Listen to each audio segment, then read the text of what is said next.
mais pourquoi ça? Bah regardez! Il y a un bruit de remaniement ministériel court en ce moment dans les allées du pouvoir. Le Premier ministre ayant l'intention d'élargir nettement le nombre... Ça marche comment?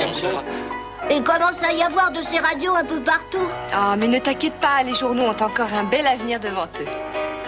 Oh oui, ça vaudrait mieux, sinon il faudra trouver un autre travail, vous et moi. Bon, il faut que je m'en aille. À plus tard, mon petit Pierrot. Oh, attendez encore une petite minute. J'ai un grand service à vous demander. Vous avez vu ce spectacle? Celui avec Joséphine Baker? Ouais. Non, pas encore. Oh, je voudrais bien aller le voir. Vous pourriez m'y emmener avec vous, s'il vous plaît? Oh, je trouve que tu es encore un petit peu jeune pour ça. Je te propose plutôt d'aller voir un film de Charlie Chaplin. Charlie Chaplin? Bon, d'accord, et alors on ira quand le voir, ce film? Oh, je ne sais pas, bientôt. Allez, il faut que je m'en aille. Au revoir. Au revoir. Bonjour, patron. On raconte que nos ventes ont beaucoup baissé depuis que la radio diffuse des nouvelles. Est-ce que c'est vrai? Oui, hélas. Ces informations sont moins détaillées que les nôtres, mais elles sont répandues dans le public pratiquement immédiatement. Je pense d'ailleurs me procurer un poste. Regardez, je viens juste de fabriquer ce bijou. Un vrai poste de radio. Alors, montrez-nous vite comment fonctionne cette machine. C'est très facile. D'abord, vous l'allumez, et ensuite, vous cherchez la longueur d'onde avec ce bouton.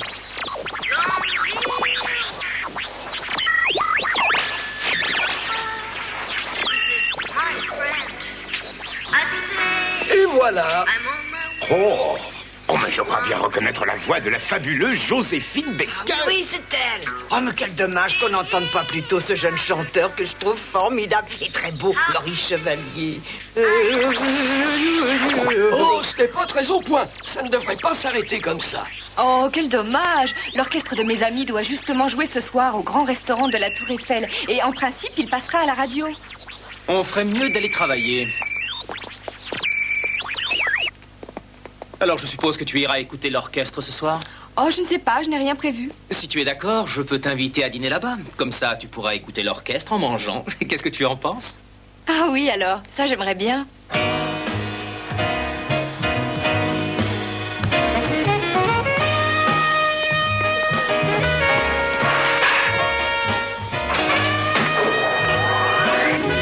On a vraiment une vue formidable sur Paris d'ici. C'est un vrai régal.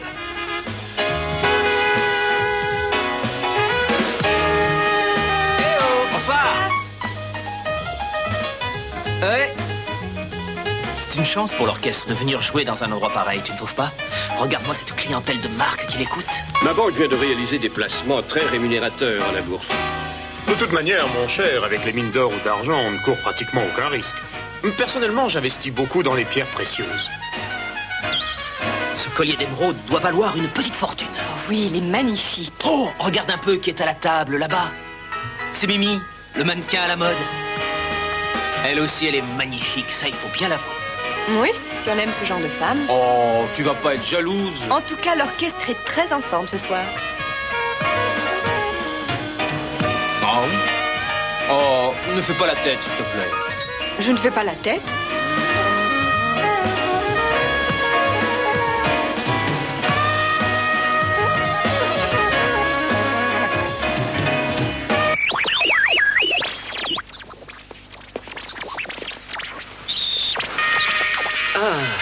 Alors ça y est, vous l'avez trouvé. Et on va enfin pouvoir l'écouter, l'orchestre. Oui, cette fois, ça y est, j'ai résolu les petits problèmes. Et c'est ainsi, mes chers auditeurs, que se termine notre émission en direct de la Tour Eiffel. Ah, bah c'est réussi. On a raté la retransmission de l'orchestre des amis de Tony. Et maintenant, mesdames et messieurs, permettez-moi de vous présenter le grand Marvini.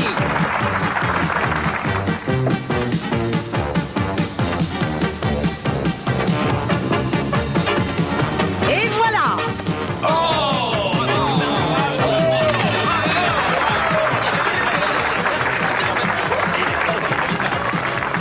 Ces hommes d'affaires ne traînent pas tard le soir. Et où est Mimi? Elle est déjà partie, mais elle était assise là-bas il y a une seconde.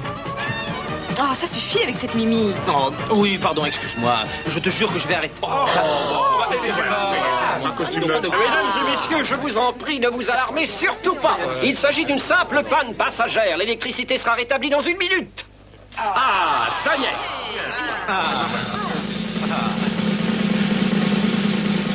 Veuillez nous excuser pour cette petite coupure de courant, mais le spectacle continue, bien évidemment. Au secours, au voleur! C'est terrible! Qu'on appelle la police! On a volé le collier de notre ami dans l'ascenseur. Il faut faire quelque chose. Oh! Rien ne serait arrivé s'il n'y avait pas eu cette panne d'électricité. C'est exprès qu'elle a été coupée. Allons, mesdames et messieurs, un peu de calme. La police va arriver dans quelques minutes.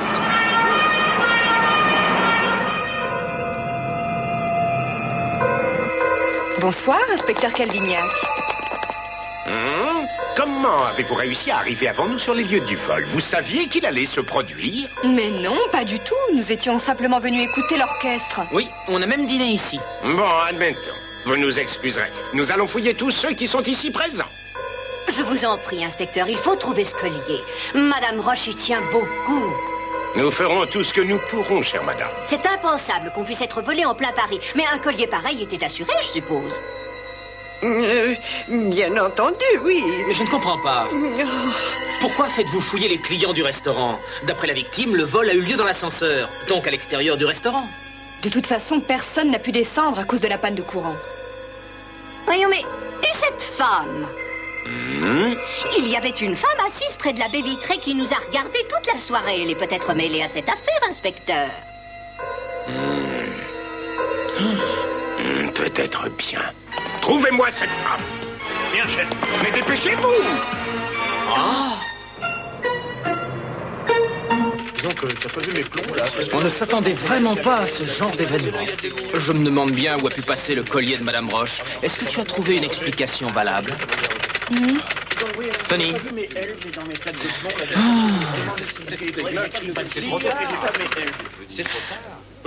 La police n'a jusqu'à maintenant trouvé aucune trace du collier et elle n'a toujours pas de suspect.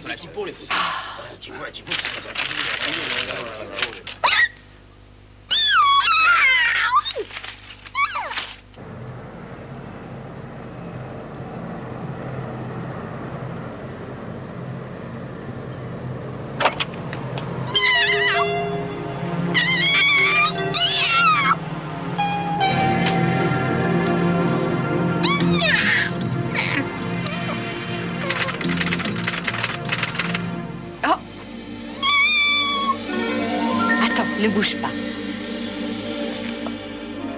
Monsieur Roche a de gros ennuis financiers. Le collier n'était qu'une copie. Je voudrais bien savoir qui a pu t'envoyer ce mot.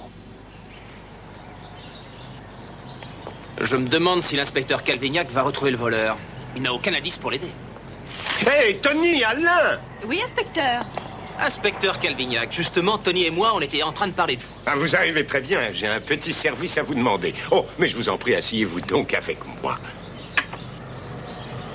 Eh bien, j'espère que vous n'avez pas de projet pour cet après-midi, mes chers amis. Non, pourquoi ça? Bien, c'est aujourd'hui qu'a lieu la présentation de la collection de Coco Chanel. Ah oui, mais je ne vois pas le rapport. Oh, j'ai eu l'imprudence de promettre à ma femme de l'accompagner voir ce défilé. Mais avec cette affaire de collier volé, je n'ai vraiment plus le temps. Bonjour, me voilà. Alors, Gustave, j'espère que tu es prêt. Oh, j'ai un petit problème et Tony et Alain sont d'accord pour me remplacer. Oh, Gustave, tu ne changeras jamais. Tu trouves toujours d'excellentes excuses pour ne pas m'accompagner. Mais c'est vrai que Tony appréciera sûrement plus que toi. Bon, vous m'excuserez, mais le devoir m'attend. Au revoir, tout le monde. Et amusez-vous bien, surtout. Au revoir, Gustave, et à ce soir. Oh, mais j'y pense. Je n'ai qu'une invitation en dehors de la mienne. Mais ce sera parfait. Alain s'intéresse beaucoup aux mannequins, mais pas du tout à leurs vêtements. Alors il pourra aller se promener pendant ce temps-là. Oh, je suis un jouet entre les mains des femmes.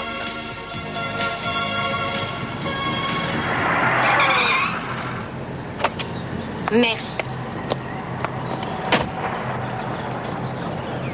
Oh, il précise que les animaux sont interdits à l'intérieur. Qu'est-ce qu'on va faire de nos deux chatons?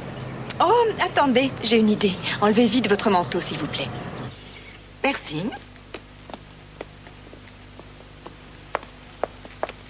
Faites-y très attention, surtout, mademoiselle, nous y tenons beaucoup. Entendu. Merci beaucoup.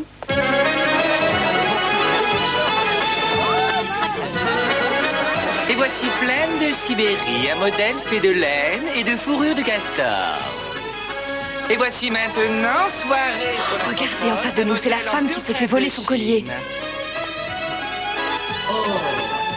Mais comment peut-elle venir ici et être si tranquille dans un tel moment? Et pour tous les jours, voici Quotidien, un modèle... Je suis désolée, mais je dois partir. Il faut absolument la suivre. Venez vite. Oh, Tony! Nos manteaux, s'il vous plaît. Nous sommes très pressés. Vite. Tout de suite.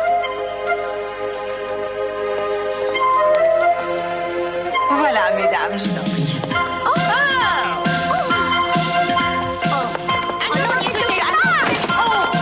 Donnez-moi ça!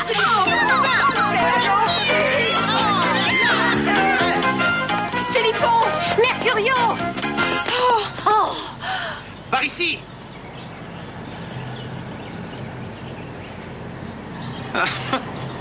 Oh, Mercurio! Oh, Philippon! Oh, comme j'ai eu peur!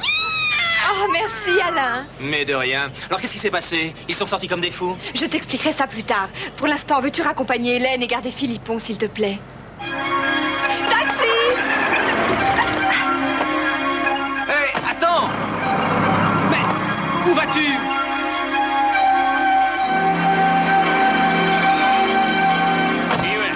Merci, monsieur. Rien, ma petite dame.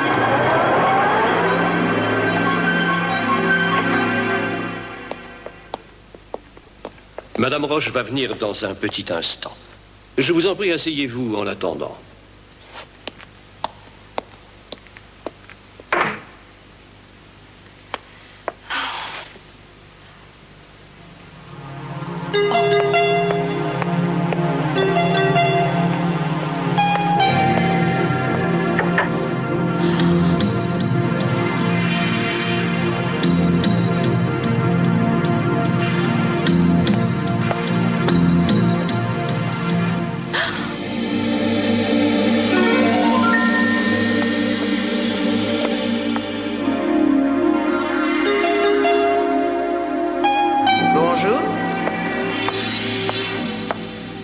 Excusez-moi de vous avoir fait attendre.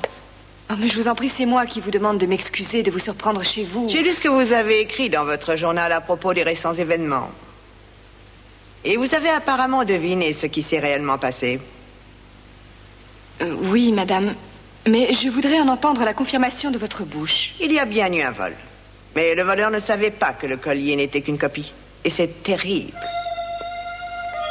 Mon mari a fait de mauvais investissements dernièrement et nous avons dû vendre mes bijoux et certains tableaux de valeur. Mais pourquoi vous vous donnez tant de mal pour le cacher? Mais pour éviter le pire, mon enfant. Comment ça, pour éviter le pire? Excusez-moi, mais je ne comprends pas. Est-ce que vous pourriez essayer de me l'expliquer, s'il vous plaît? Ça m'est très pénible d'en parler. Si les clients de mon mari apprenaient la vérité, ils se détourneraient de lui. Alors il perdrait tout et il devrait tout recommencer. Si vous acceptez de ne rien dire, il pourra surmonter cette mauvaise passe. Tout dépend seulement de vous, mademoiselle.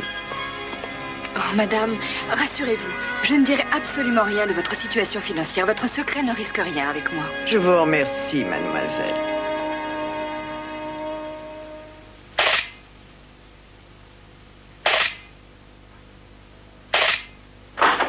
Ah, alors, voilà. Vous avez tout raté. Oui, comme vous le voyez, le fameux collier volé a déjà été retrouvé. Oh, c'est vraiment bizarre, mais l'auteur du vol l'a rendu pour je ne sais quelle raison. Et où l'avez-vous trouvé, inspecteur? Il était dans une poubelle, juste devant l'entrée du journal. Un livreur l'a trouvé et j'ai alors tout de suite appelé la police. Ah oui, je me demande qui est-ce qui a bien pu nous faciliter cette enquête à ce point. Ça commence à être humiliant. Je ne vois pas très bien ce qui vous tracasse puisque le collier a été retrouvé. Oui, c'est vrai. Mais on ne sait toujours pas comment il a été volé et par qui. Et moi, j'aimerais bien en avoir le cœur net. Alors, je vais continuer ma petite enquête personnelle.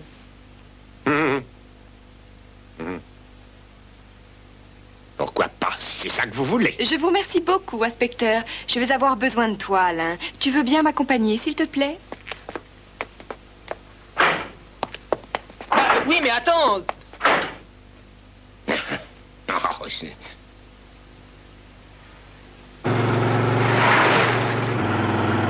Ça ne t'ennuie vraiment pas de me dire ce que tu nous prépares? Non, ça ne m'ennuie pas du tout. Tu vas encore avoir la chance de m'inviter à dîner ce soir. Ah? Et où est-ce qu'on va? Mais à la Tour Eiffel, bien sûr.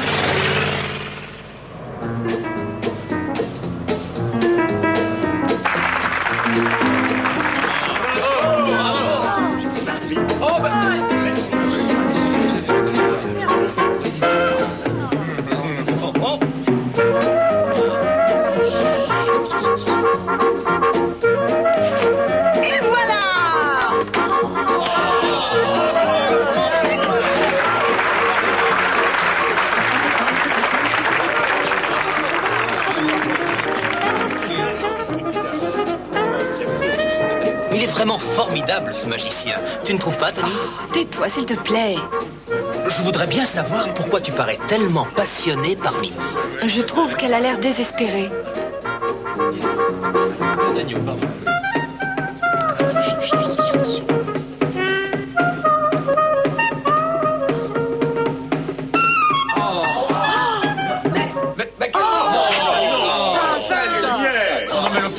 Mesdames et messieurs, il s'agit d'une simple panne. Ne vous affolez surtout pas. Le courant sera rétabli très rapidement.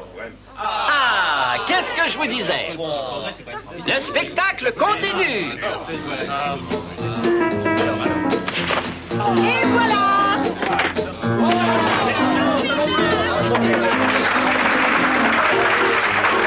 Au secours, la police! Oh, c'est affreux, on m'a volé mon collier. Je me trouvais dans l'ascenseur et quelqu'un a profité de la panne de courant pour me voler mon collier. Mesdames et messieurs, gardez votre calme. Nous appelons immédiatement la police. Oh! En tout cas, on sait que Mimi n'est pas dans le coup. Elle n'a pas bougé d'ici. Une maison sûre. Excusez-moi. On dirait que quelque chose vous tracasse. Oh, je ne savais pas que ça se voyait autant que ça. Merci de vous inquiéter pour moi. Mais il ne me reste malheureusement plus qu'une seule chose à faire. Mais qu'est-ce que vous faites? Soyez gentil, je vous en prie, laissez-moi tranquille. Non, attendez.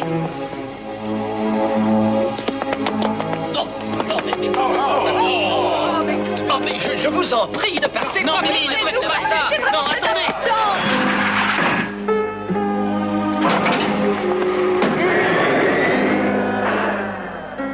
Oh non!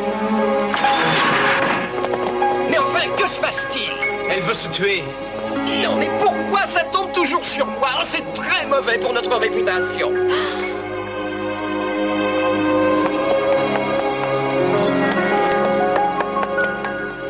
Je vous en prie, monsieur, vous devez nous aider à sauver Mimi. Mais pourquoi moi? Parce que vous êtes capable d'atteindre l'ascenseur. Ah. Ah. Je sais très bien que c'est vous qui êtes derrière tout ça. Mais derrière quoi? C'est vous qui provoquez ces brèves coupures d'électricité. Et ça vous permet de voler les bijoux de toutes ces femmes. C'est fini pour vous, monsieur Marvini. Nous savons que vous avez volé le collier de Madame Roche tout d'abord, et bien entendu, c'est aussi vous qui avez volé ce collier qui a disparu ce soir. La jeune fille dans l'ascenseur a pris des comprimés. Oh non, Mimi, c'est affreux. Il faut la sauver.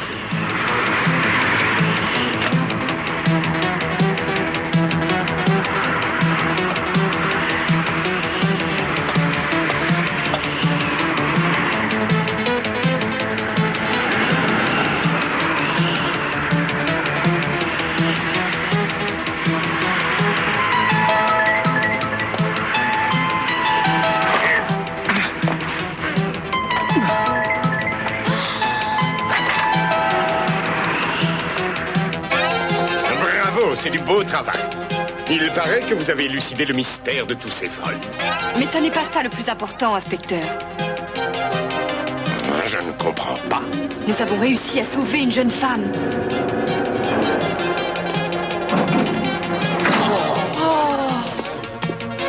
Appelez vite un docteur et une ambulance. Bien, monsieur. Bravo, vous lui avez sauvé la vie.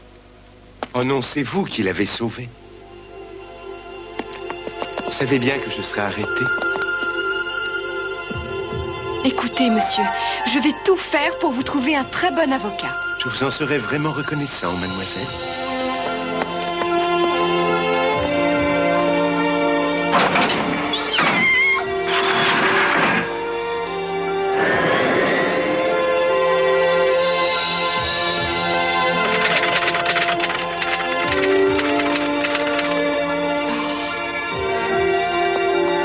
Oui, il y a quelque chose qui ne va pas.